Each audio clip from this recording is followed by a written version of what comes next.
Tulog pa si Mrs. Ayun guys, so, tulog pa. Si Malia at saka si Mrs. tulog pa.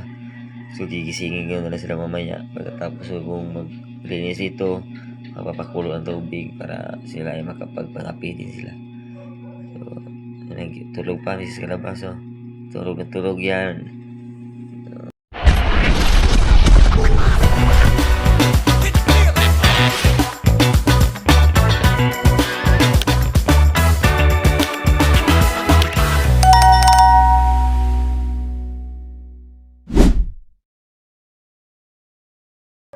Good morning.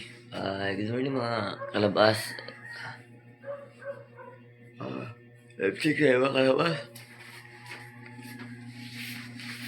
Time check tayo, alas 4 ng madaling araw. Alas 4:20. So, maaga tayo nagising mga kalabas kasi maaga kaming punta sa punta kaya sa amin sa Kalapi. Kasi atin kami doon, sasama kami nila mama na station ng Bacruz. So, maaga kami nagising. So, ngayon ay kasi maaga din magsimula yung station ng Bacruz dun sa amin. So, yun ay maaga ako nagising.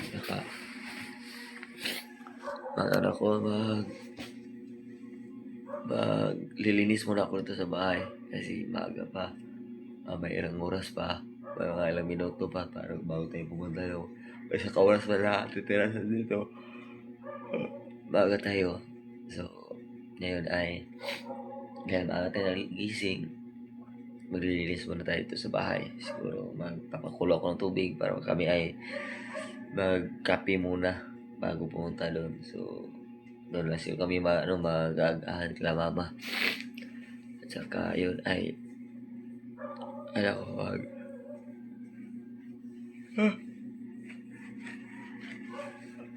hirap nito linis, maghugas ng plato, magpakulo ng tubig para mangapi kami, para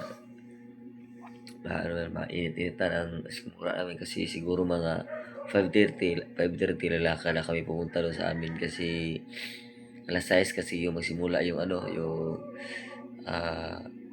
station of the Cruz. So, kasi umaga simulan, sabi ni mama, kasi parang hindi mainit kasi grabe ang init ngayon. So, pa yan, 14 station yan. So, tagal-tagal pa bago matapos. So, baka maaga namin simulan. So, na ngayon ay tulog pa si Mrs. natin. Tulog pa. Tayo pa ay gumigising. So, si Mrs. Clabas ay tulog pa. Ayan. Tulog pa si Mrs. Ayun guys, so, tulog pa. Si Malia at saka si Mrs. tulog pa. So, gigisingin ko na lang sila mamaya. Pagkatapos ko kung maglinis ito, mapapakulo ang tubig para sila ay makapagpangapi din sila. So, tulog pa Mrs. Calabazo. Tulog na tulog yan. Tulog na tulog. So, ako mga lang happy. Guys, ako ito ngayon. So, let's go makakas.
So ayun na guys, ay magwalis muna tayo. Magwalis muna tayo dito sa ating sa kwarto ni Malia. Walis muna tayo sa kwarto ni Malia. Tapos sa loob, walis muna tayo.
kwarto ng Maria guys.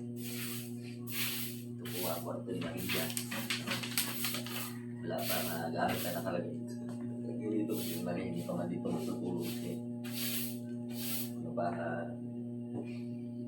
yan tabi sa amin na kasi hindi na kaya matulog ng isa ito. So, ito sa amin pa yan tatabi si Maria. Sa amin pa yan tatabi si Maria. So, yun.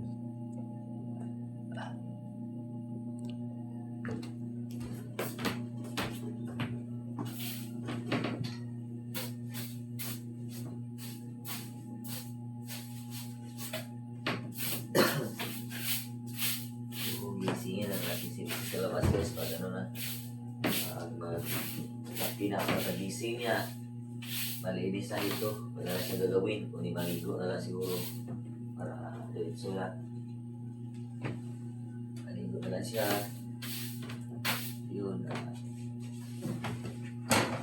kailangan na lang kami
Ganyan itong kahapon na ginagawa ko hapon kasi yung nagbubunot ako guys na nilalapaso, binubunot pa dito. So dapat kintab guys. So kintab yung sahig namin. So mahirap mahirap din kintab yung sahig. Kailangan ko na mga kapal-kapalisan ka talaga. Pero vitamin mo, bubuntan mo, napakalitan talaga. Gusto ko talaga pumuntan yung sahig mo. Pag taho yung sahig mo, yung ganito, plywood. Itabi mo, itabi mo.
guys. Tapos na tayo magwalis, tapos na tayo maglinis. So,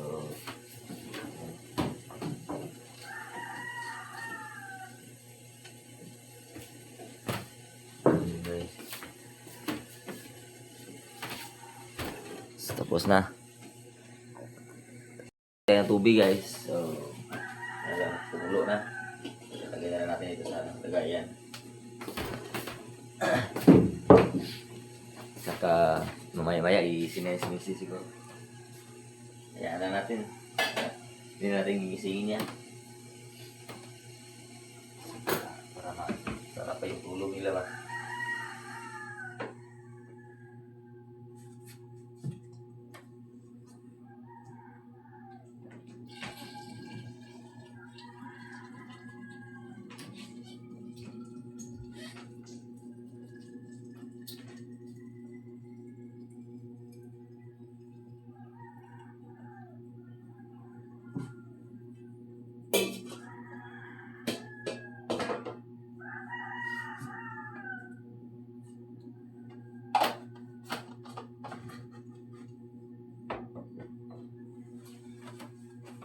Yung nakalabas, okay na lahat. Nakalabas, okay na. Kapag ano tayo, nakapaglinis na tayo, nakapag-walis na tayo sa loob, sa kwarto ni Maria. Saka dito sa ano, nakahugas na tayo.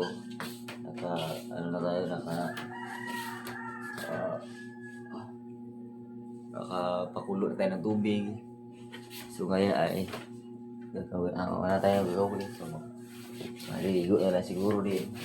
Mga kami dito, mga punta sa bahay. So yun.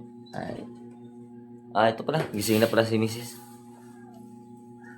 Lab, okay na lab. Wala, hindi ka na kama. Gising na pala si Mrs. guys. Yan hindi ka na hindi ka na wala ka na gawin dito. Kasi ginawa ko na lahat. So, maligo ka na lang siguro. Good morning ka dito. Morning. So yun guys. Salamat sa lahat ng suporta guys ha. Kalabas, salamat sa inyo lahat sa inyong suporta. So yun ay yun. So hanggang na lang siguro para kasi maliligo pa kami. Yun. Kaya maaga pa kami punta sa Kalapi. Kasi kami kami ng station ng tapos. So, yun. Ito lang mga kalabas.